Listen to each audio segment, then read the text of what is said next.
किसानों के मुद्दे हों या युवाओं के मुद्दे हों या बेरोजगार से संबंधित मुद्दे हों, ये लगातार उठाते रहे हैं। और हमारे साथ मौजूद हैं ग्रेटर नोएडा क्षेत्र के जमालपुर गांव के एक युवा हरेंद्र शर्मा उर्फ बिट्टू पंडित। फ़िलहाल इन्होंने सरकार के सामने छात्रों को जो स्मार्टफोन दिए हैं उनके मुद्दे उठाए हैं। आइए इनसे खास बातचीत करते हैं कि क्या इनके प्रमुख मुद्दे हैं। हरेंद्र जी, आपका बहुत बहुत स्वागत है। लगातार आप किसानों के मुद्दे भी उठाते रहे हैं। पिछली बार भी आपका किसानों के मुद्दे पर काफ़ी एक चर्चा का विषय बना हुआ था, और इस बार आपका जो उत्तर प्रदेश सरकार ने बजट पारित किया है उसमें जो छात्र हैं उनको स्मार्टफोन दिए जाने की बात की है। जी। तो क्या आपने प्रमुख सुझाव दिए सरकार? सबसे पहले सर, युवा सशक्तिकरण के लिए, युवा कल्याण के लिए आपने जो मुझे अपना कीमती समय दिया है, तो उसके लिए मैं आपको और आपके न्यूज़ चैनल विजन लाइव को हार्दिक धन्यवाद देता हूं।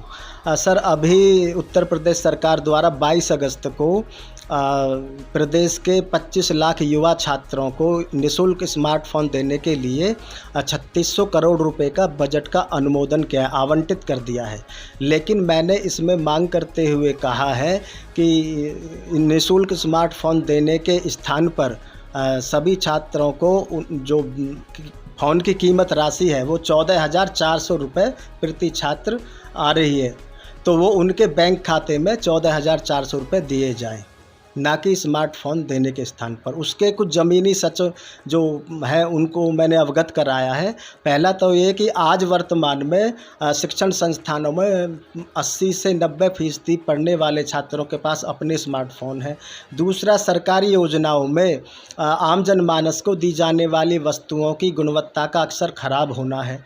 तीसरा, जिन छात्रों के पास अपने स्मार्टफोन हैं उनको कीमत राशि मिलने से वे अगले कई साल अपनी सिम को रिचार्ज करा सकेंगे और अतिरिक्त ज्ञान वर्धन के लिए शिक्षण संबंधी वस्तुएं भी खरीद सकेंगे। चौथा, जिन छात्रों के पास स्मार्टफोन नहीं है उनको कीमत राशि मिलने से वे उसमें से अपने हिसाब से किसी भी रिटेलर शॉप पर सौदेबाजी के आधार पर किसी 8 या 10 हज़ार रुपये का किसी अच्छी कंपनी का अच्छी गुणवत्ता का फ़ोन खरीद सकेंगे।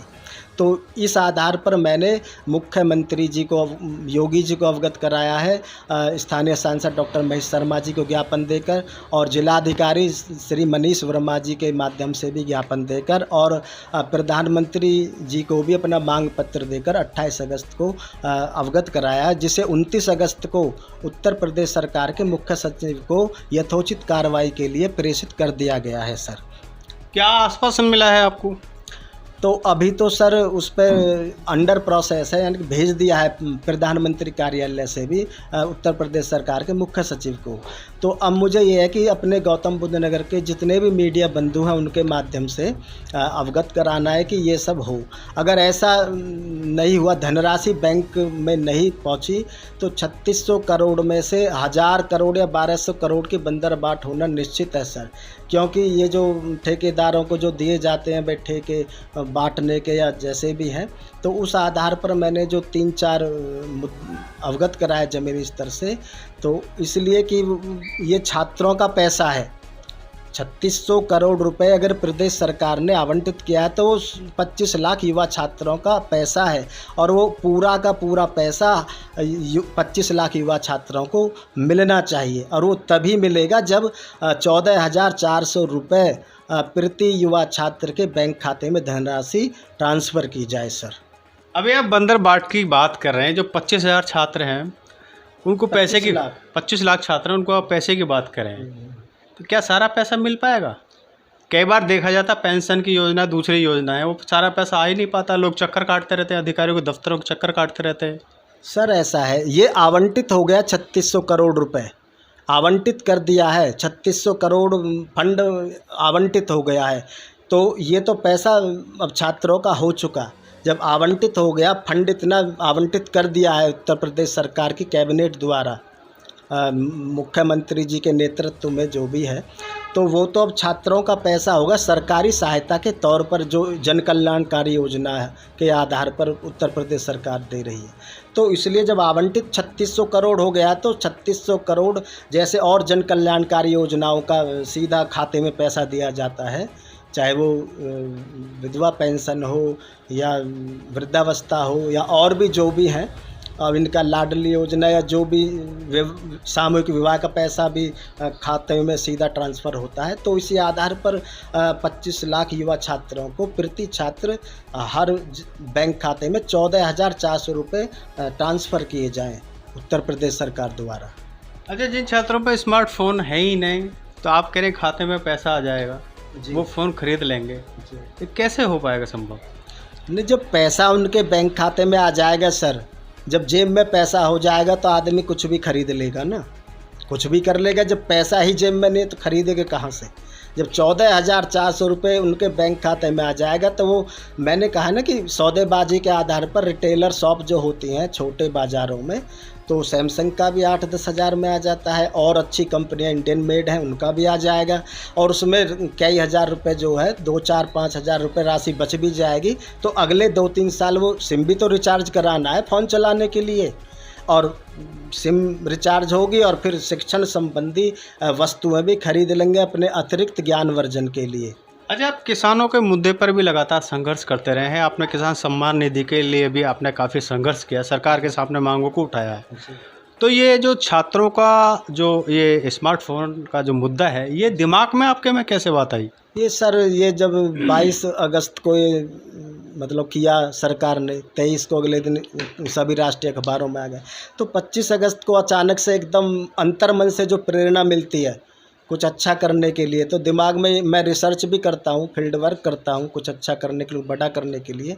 तो अचानक से प्रेरणा मिली कि भाई निःशुल्क जो फ़ोन देने के जगह धनराशि दी जाए। तो जब अचानक से प्रेरणा मिली तो मैंने अपना लिखना शुरू किया और फिर अवगत कराया प्रधानमंत्री जी को और मुख्यमंत्री जी के लिए, जिलाधिकारी और स्थानीय सांसद के माध्यम, जैसा मैं देता आ रहा हूँ व्यक्तिगत रूप से भी और सांसद जी के माध्यम से और जिलाधिकारी जी के माध्यम से भारत सरकार और प्रदेश सरकार को मैं पिछले कई साल से अवगत करा रहा हूँ सर। चाहे वो मातृशक्ति कल्याण हो, बाल कल्याण हो, किसान कल्याण हो, युवा सशक्तिकरण हो, युवा कल्याण हो, मजदूर कल्याण हो, तो बहुत मुद्दे हैं मैं अवगत करा रहा हूँ, ये आपके संज्ञान में है सर। छात्र कल्याण की बात है तो क्या कुछ छात्र संघों से बात हुई है या कुछ शिक्षक संघों से बात हुई है इस बारे में? अब सर मैंने अभी तो मुद्दा उठाया, अवगत कराया है। अब जितने भी गौतम बुद्ध नगर का अपने मीडिया बंधु हैं, सोशल मीडिया बंधु हैं, तो उनसे, उनके माध्यम से मैं जनता को मालूम हो और मुख्यमंत्री और प्रधानमंत्री जी को भी मालूम हो, और जो शिक्षक संगठन है और विद्यार्थी संगठन है उनसे भी मैं बात करूंगा ताकि वो अपने लेटर पैड पर लिखकर जिलाधिकारी जी को दें कि भाई हमें स्मार्टफोन नहीं चाहिए, हमें 14,400 रुपये राशि, कीमत राशि वो हमें अपने बैंक खाते में दी जाए। तो ऐसी मेरी योजना है। ये जो शिक्षा अधिकारी हैं, जिले में वाला शिक्षा अधिकारी है, क्या उनसे बातचीत हुई उस बारे में? नहीं, अभी तो सर मैंने मुद्दा उठाया, अभी करूंगा मैं। अभी आपके माध्यम से मैंने अब जनहित में जारी करने के लिए जनता को पता चले, युवा छात्रों को पता चले, सभी को पता चले, आपके माध्यम से सरकार को भी, मुख्यमंत्री प्रधानमंत्री जी को पता चले। तो ये अभी और भी कई मीडिया बंधुओं के माध्यम से मुझे अपने ये मुद्दे की बात रखनी है, युवा छात्रों को पता चले, सभी आम जनमानस को पता चले।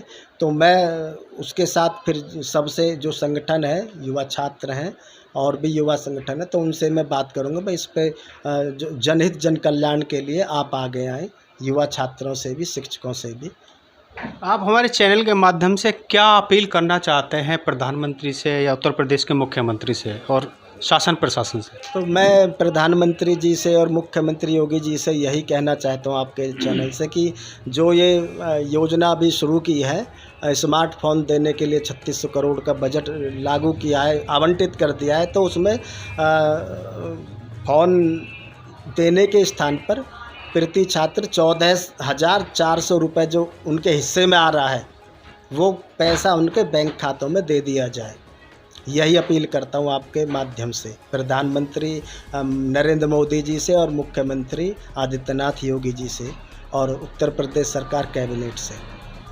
तो ये थे समाज सेवी हरेंद्र शर्मा उर्फ बिट्टू पंडित। ये लगातार युवाओं से संबंधित मुद्दे, किसानों से संबंधित मुद्दे उठाते रहे हैं। और उत्तर प्रदेश सरकार ने जो बजट पेश किया है, इस बजट में जो छात्रों को स्मार्टफोन देने की घोषणा की गई है, तो इनका ये प्रमुख मांग है कि स्मार्टफोन न देते हुए उसकी कीमत का जो भी सरकार ने तय किया है उसको सीधे उनके खाते में भेजे जाए।